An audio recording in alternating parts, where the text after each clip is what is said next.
could this happen in just a few days? I screamed, looking at my living room. I'd been in the hospital to give birth, and in the mere few days I was away.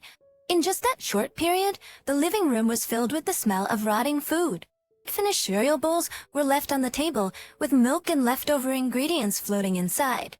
There were also plastic cases and trays, probably leftovers from ready-made meals, scattered all over the floor. It's around it. I could see many things that looked like fruit flies. Cleaning and tidying up is a wife's job, right? So I waited, leaving everything as it was until you got discharged, my husband said, swatting at the small bugs flying around the light. He then turned to look at me, covering my nose from the stench, and frowned. See, you can't live in such a stinky room, right? And clean it up quickly. I was speechless. Couldn't he see the baby in my arms? My name is Hannah, a 28-year-old office worker. I've been working at the company I joined right out of college, surrounded by respected superiors and colleagues. I married Ken, a man 2 years my senior who I met at the same company. We continued working after marriage, being both good rivals at work and partners at home. We had a fulfilling life, supporting each other through challenges. About a year into our marriage, I discovered I was pregnant. That was a joyous moment since we wanted a child. Our parents, including my in-laws who had always been kind since we started dating, were overjoyed, shedding tears of happiness. My in-laws have been kind to us since we first started dating. When I first went to their house to introduce myself before our marriage, they welcomed me warmly. After getting married, living close to my in-laws, I often went out with my mother-in-law on weekends, building a good relationship. I told my husband, "Your parents are truly compassionate and wonderful." He nodded and said, "My mom quit her job after getting married and has always been a wonderful mother, taking care of the home. My dad worked from morning till night and wasn't home much, but he always showed love and gratitude to my mom within that time." During this, I felt again that they were a wonderful couple who deeply cared for each other. After we got married, my mother-in-law would often express her concern, saying values in marriage have changed over time, and as long as Hannah and Ken are living a life they're happy with, that's all that matters. But since Hannah continues to work after marriage, I worry that her share of household chores might increase too much after living together. I reassured her with a smile, "Don't worry. My husband and I share the household chores well and are able to cooperate together." Seeing this, my mother-in-law appeared relieved. Ken and I started living together after getting married. Knowing this, my mother-in-law probably worried about whether we were able to live together without any issues. Of course, there were uncertainties about getting married without living together in advance. However, throughout our time dating, Ken was always kind to me and never forgot to be considerate. No matter how many years passed, he truly was a wonderful person. Therefore, I was confident that we could live together without any problems. He kept our agreements and never pushed all the household chores onto me. In fact, he often expressed wanting to reduce my load. My kind husband, even after learning about my pregnancy, said if something happens to our precious child, it would be troubling, so I want you to rely on me when we're together. During the early stages of pregnancy, I had severe morning sickness, often missing work. I've always juggled work and household chores, often feeling guilty for not doing enough. Seeing my husband go to work every day, without fail, I felt I should at least handle the chores, but my poor health often got in the way. "I'm sorry. I couldn't do anything today." I once cried to my husband, to which he replied, "Hey, no need to apologize. I've lived alone for a long time, so household chores aren't a big deal for me. You're doing a great job carrying our baby. I can't fully understand your pain, but let me take care of the housework." He always cared for my well-being.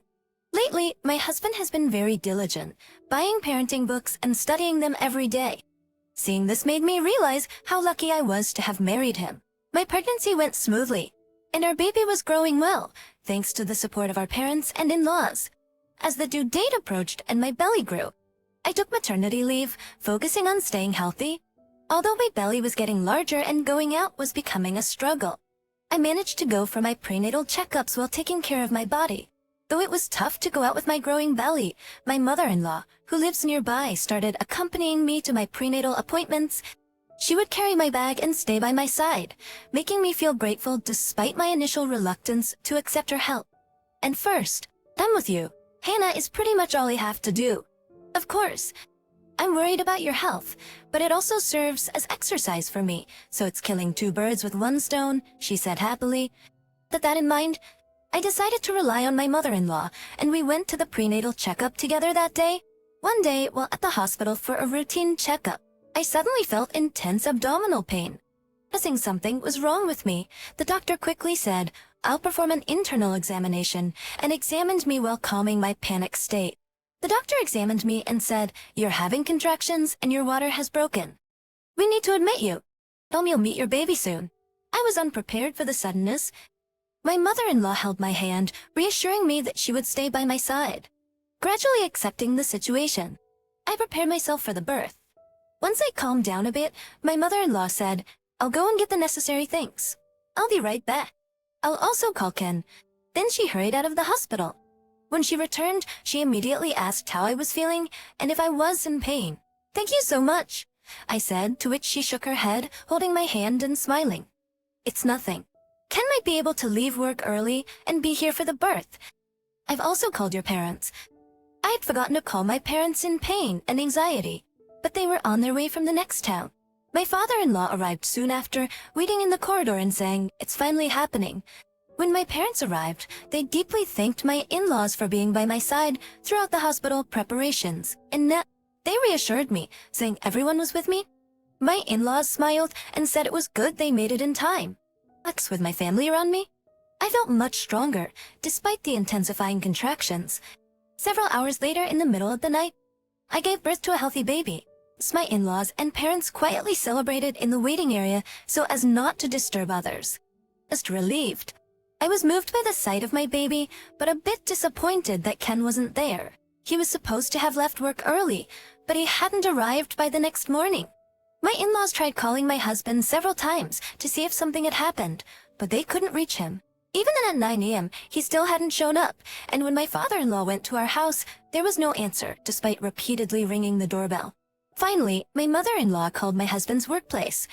They knew I was in the hospital for childbirth and said my husband had left work early. He was supposed to be with me all day and had taken the day off, so he wasn't at the office. Everyone was in a panic. If he wasn't at home or work, we wondered if we should contact the police. But around noon, the receptionist informed us that my husband had arrived at the hospital. I was briefly relieved, but then I became anxious, wondering what had happened. However, I was speechless when I saw my husband enter the room. The baby's been born."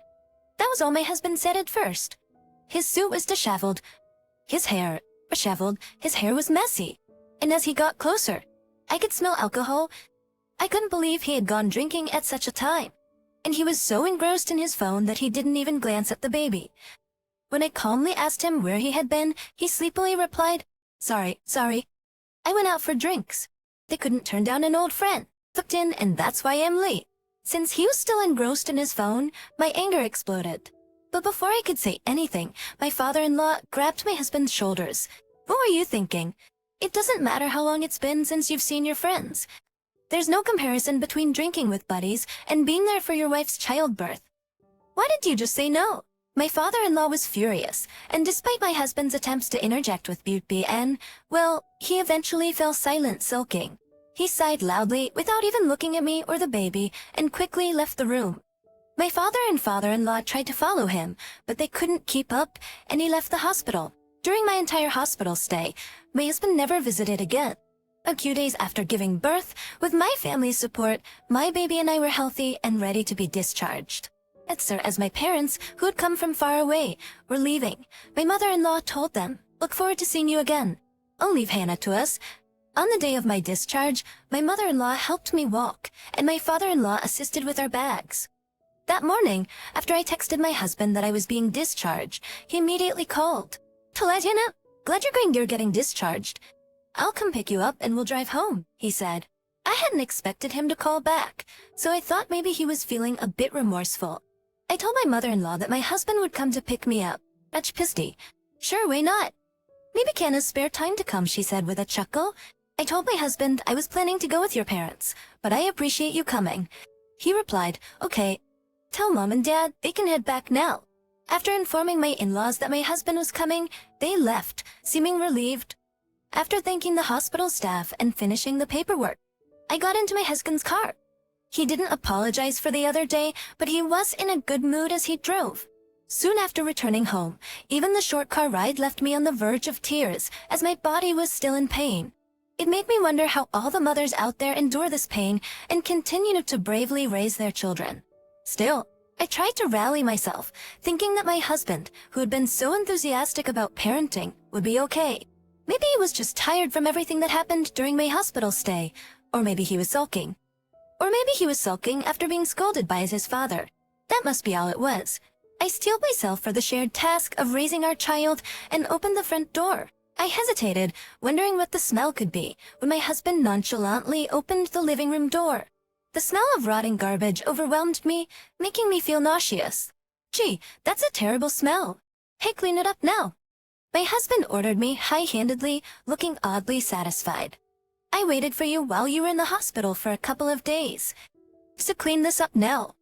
I can't live in such a stinky house. I was holding our baby and had to suppress the urge to collapse. I asked my husband, trying to control my anger, how can you live like this? What have you been doing? He replied nonchalantly, I just ate and slept and this happened. Suffer food. Unwashed dishes, laundry, and garbage were strewn everywhere. Our house was in a state of utter disarray. Seeing the mess, I couldn't help but mutter, stop joking. You never showed up at the hospital, and you've neglected the housework. You used to be proactive about cleaning. Why have you suddenly stopped doing anything? My husband replied, why do I have to be scolded? You love your job. Kenna, you worked hard even after we got married, and until you went on maternity leave. Housework is a wife's job, right? I thought you'd be happy to have some work waiting for you when you got back, so I left it all for you. Honey, you clean it up now that you're back. He seemed completely accustomed to the mess, nonchalantly relaxing on the sofa in the fly-infested living room. I couldn't possibly live in such filth, nor could I lay our baby on a clean towel in the bed. I couldn't clean while holding the baby, so I yelled at my husband, who was staring at his phone. Do you think I can clean in this situation? If you won't do it, then at least hold the baby and stay at the entrance. I can't look after our child in this mess. But my husband looked utterly exasperated. Why do I have to look after the baby? Housework and childcare are a wife's job. It's obvious that you should do it. You've been ordering me around since you got back. This is why women are no good. You're not pregnant anymore, but you're still acting like you are, trying to make your husband do all the work. You're the worst kind of wife. I reached my limit hearing this. What's wrong with you? Why have you changed like this? How can you say such things? What happened to you while I was in the hospital? I asked him, tears streaming down my face. My husband just groaned and looked away. He slapped his cheeks as if to psych himself up, then stood up from the sofa with determination. The old me spoiled my wife and turned her into a bad woman. But not anymore. I decided to properly educate my wife as a husband. He looked pained as he said this. I'm doing the right thing. I didn't completely ignore parenting. I even went to the hospital to pick you and the baby up. I've been clear that housework and childcare are your jobs. I'm becoming a responsible husband. I was speechless at his complete transformation. He continued, I've got plans now. Going out for drinks with a friend. Make sure the house is clean before I get back. I won't help. Saying that, he left. I stood there, unable to move, unable to comprehend how my kind husband had changed so drastically. What could have happened to turn a man who used to share housework and was eagerly learning to be a good father into the overwhelmed? I stared at the garbage-filled room until I couldn't take it anymore. Tears streamed down my face, wetting my baby's cheek. The baby, awakened by my crying, started to fuss, and I broke down, crying loudly. Better me. I don't understand anymore. I need help. I sat down at the entrance and called my mother on my phone. As soon as I made the call, my mom said she'd come right away. While my dad drove, she listened to my story. She told me it was better to wait outside than stay in a dirty house. So I sat on the front porch with my baby, quietly crying under the bright sun. Soon, my parents arrived, and to my surprise, my in-laws were with them. My mother-in-law immediately apologized profusely. My parents stopped her, agreeing that my husband was to blame. It was only then that I had the chance to ask why my in-laws were here.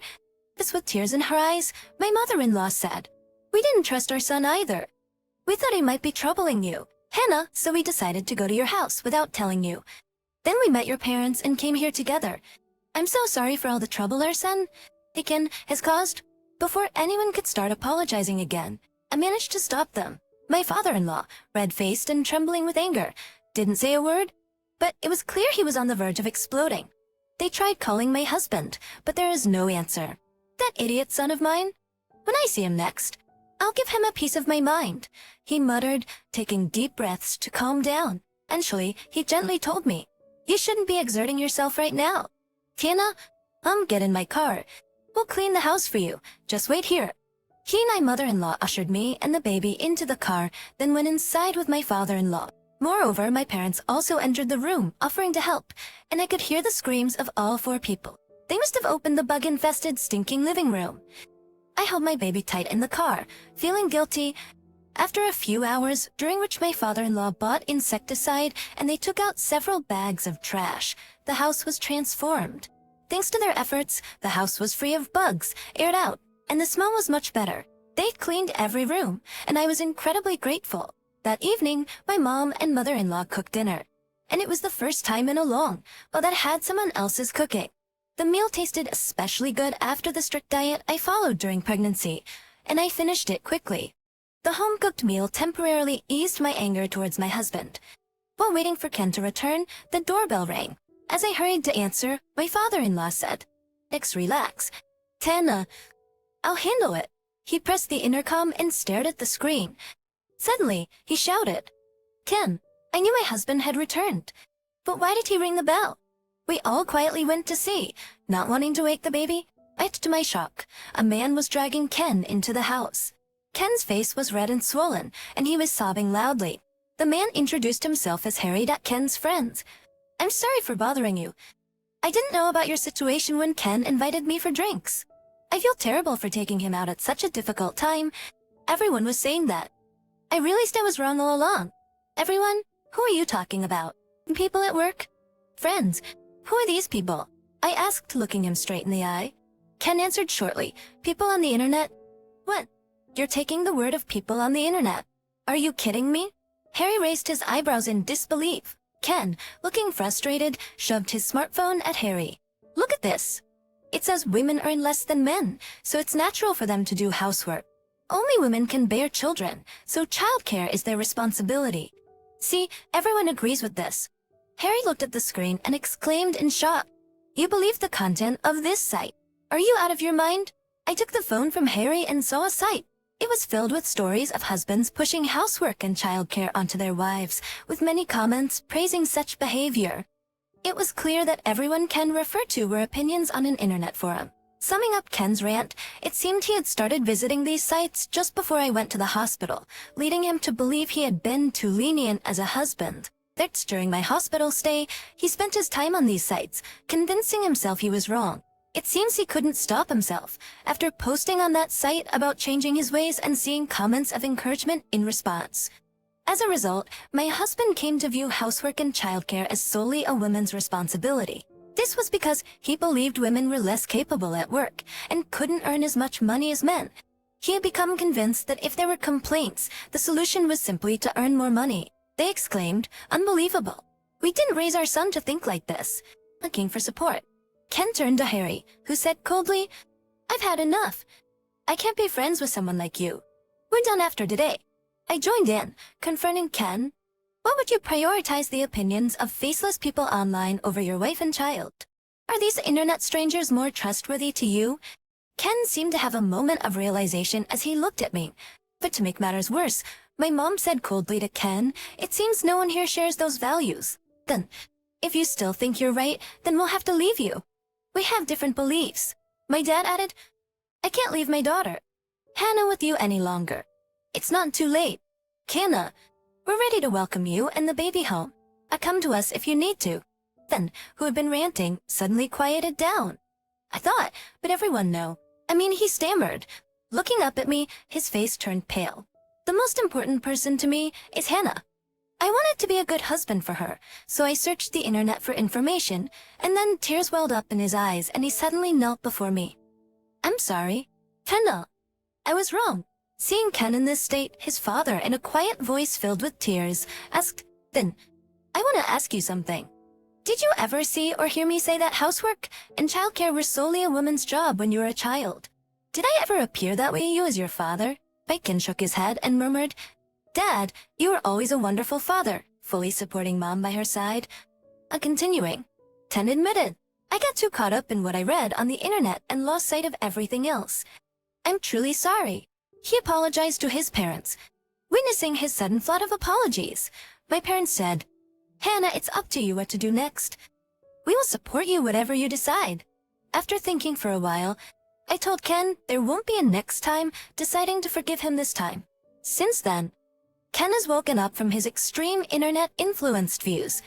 He struggles with unfamiliar chores and childcare while trying to connect with our child. I watched, wondering how long it would last, but my in-laws and parents seemed to share my sentiments. They kept him in check, and he's still doing his best. Childcare is more physically demanding than I imagined. You're always taking care of the house and our child while I'm at work, all by yourself. Thank you. If you're ever feeling unwell, don't hesitate to ask for help, he now says, showing his concern. These quotations, watching Ken smile as he holds our child makes me believe he can be a good father. I hope for our peaceful days to continue always.